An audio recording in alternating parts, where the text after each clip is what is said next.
नमस्कार दोस्तों, मैं M L Maurya best education classes number 1 से आपका स्वागत करता हूं। और जैसा कि आप जानते ही हैं कि हमारा लक्ष्य है इस बार JRF पार और net education paper first, net education paper second और UP PGT एजुकेशन सभी कोर्स बिल्कुल फ्री हैं। किसी भी प्रकार का आप इन कोर्सों की तैयारी करने के लिए कोई भी शुल्क नहीं देना है। तो आइए हमारे साथ मिलकर इस अवसर का फ़ायदा उठाएं और अपने लक्ष्य को प्राप्त करें। अगर बात करें आज के टॉपिक की, तो हमारा टॉपिक है प्रैग्मेटिज्म यानी कि प्रयोजनवाद। अब प्रयोजनवाद के बारे में बात करते हैं। पहले ये समझते हैं इस प्रयोजनवाद को हम और किन के नामों से जानते हैं। देखते हैं प्रयोजनवाद को प्रयोजन, प्रयोगवाद, फलवाद, व्यवहारवाद, उपयोगितावाद, कारणवाद, जन संरचनावाद और अनुभववाद। प्रयोजनवाद को हम प्रयोजनवाद, प्रयोगवाद, फलवाद, व्यवहारवाद, उपयोगितावाद, कारणवाद, जन संरचनावाद और अनुभववाद के नाम से भी जानते हैं। बात करते हैं इनके सिद्धांतों की। तो एक दृष्टि जो सिद्धांत है उसके बारे में थोड़ा चर्चा कर लेते हैं। देखिए, प्रयोजनवाद कहता है कि सत्य की परिवर्तनशीलता। प्रयोजनवाद जो कहता है कि सत्य जो वो परिवर्तनशील है।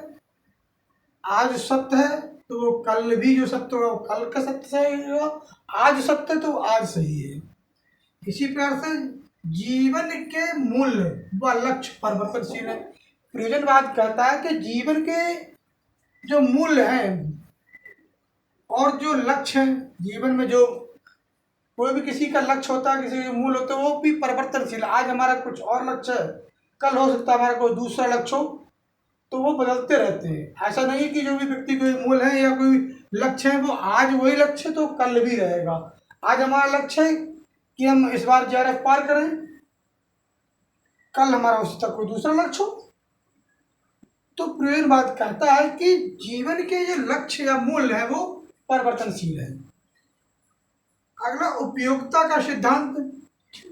प्रयोजनवाद कहता है कि उपयोगिता का सिद्धांत हमें ये बताता है कि कोई भी चीज जो हमारे लिए उपयोगी है तो ये जरूर नहीं है कि वो आपके लिए भी उपयोगी हो। हमारे लिए जो चीज इम्पोर्टेंट है तो जरूरी नहीं कि आपको भी उतनी ही इम्पोर्टेंट हो। तो उपयोगिता का सिद्धांत उतना ही महत्वपूर्ण, इतना कि जिस चीज को व्यक्ति की जरूरत होती है। उपयोग, किसी चीज की उपयोगिता ज़्यादा है तो उसका महत्व भी ज़्यादा होगा। किसी वस्तु की उपयोगिता कम होती है तो उसका मूल्य भी उतना ही कम होता है। तो जिस प्रकार की डिमांड, जिस प्रकार की मांग होती है, उसी प्रकार से उपयोगिता का सिद्धांत जो मूल्य निर्धारण होता है। ठीक है। अगले बात करते हैं विचारों की अपेक्षा क्रिया को महत्व। तो विचारों और क्रिया में डिफरेंसेस होते हैं। क्या होते हैं? इस बारे में विचार तो हम बहुत भी कर सकते हैं, हम ये कर लें, हम वो कर लें, ऐसा कर लेंगे, वैसा कर लेंगे, लेकिन हम वो क्रिया भी तो करें। हमें प्रयत्न करना ही सब कुछ नहीं होता है, हमें उसे कोशिश भी करना चाहिए, करके भी देखें। हम क्रिया करेंगे, कर्म करेंगे, तभी वो चीज होगी। तो क्रिया की अपेक्षा क्रिया तो विचार तो कोई भी कुछ कर सकता है। मैं सोचो आज मैं हेलीकॉप्टर तो हूँ, लेकिन नहीं, अरे मैं उसकी कोशिश करूँ, मैं कुछ क्रिया करूँ, तभी तो चीज संभव होगी। अगला सामाजिक जीवन पर बल।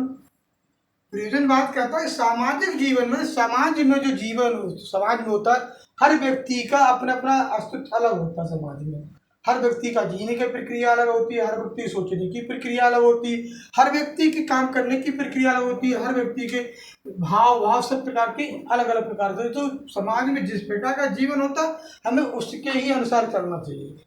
कि जिस समाज हमारी बात को स्वीकार करता तो वो सही है, अगर हम ऐसी बात कोई ना करें जिससे कि वो समाज को स्वीकृति ना हो।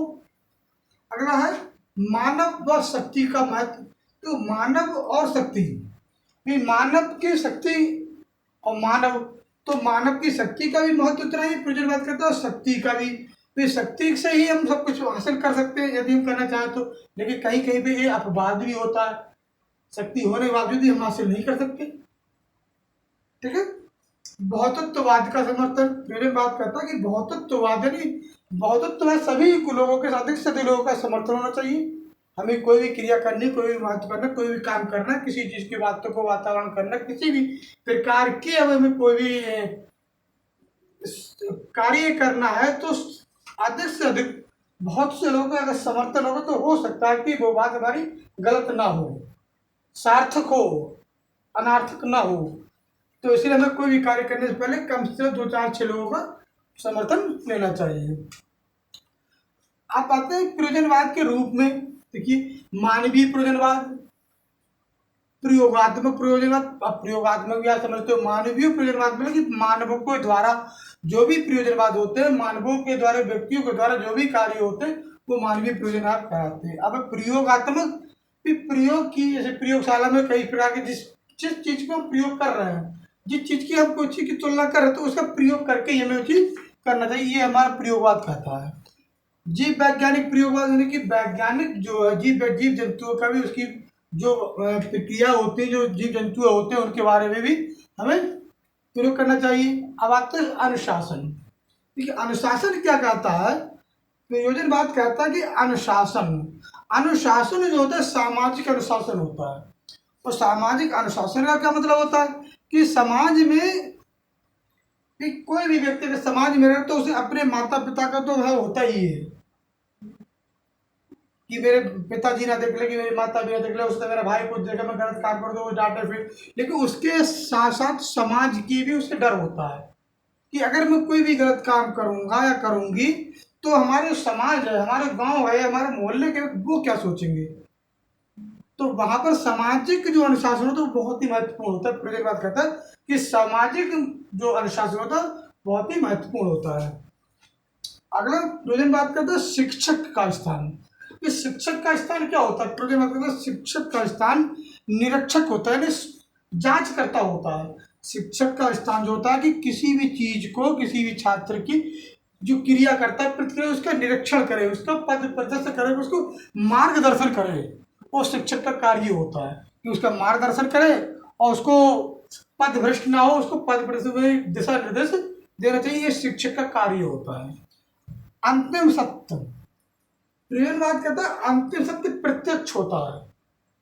अगर शिक्षक किसी भी सीख, मान लो कि शिक्षार्थी के लिए कोई भी शिक्षा दे रहा है, किसी भी लेसन को पढ़ा रहा है, किसी पाठ को पढ़ा रहा है, वो किसी भी प्रयोग विधि का वर्णन कर रहा है, तो उसका जो बाद में जो मैथ निकल का वो प्रत्यक्ष ही होगा, ना कि अप्रत्यक्ष होगा। वो इस प्रकार से कि किसी भी कार्य को सार्थक तरीके से ही समझाएगा, जिसमें किसी प्रकार का वो निरर्थक नहीं होगा, वो सार्थक ही होगा, यानी प्रत्यक्ष ही होगा। तो मैं आशा करता हूँ कि आज का वीडियो आपके समझ में आया होगा। और मैं आपसे एक बार फिर रिक्वेस्ट करना चाहूँगा कि हमारे यहाँ पर education paper first, net education paper second और यूपी पीजीटी एजुकेशन सभी कोर्स बिल्कुल फ्री हैं। किसी भी प्रकार का कोई आपको शुल्क नहीं देना है। तो आइए हमारे साथ मिलकर अपने लक्ष्य को हासिल करें। और अगर वीडियो पसंद आई हो तो हमारे चैनल को सब्सक्राइब करें और अपने दोस्तों को शेयर करें, जिससे कि आपके साथ साथ में आपके दोस्तों का भी फायदा हो सके। और आज का टॉपिक हम यहीं पर समाप्त करते हैं। कल इसी समय कोई नेक्स्ट टॉपिक के साथ आपके साथ दोबारा पुनः हाजिर होंगे। तब तक के लिए नमस्कार।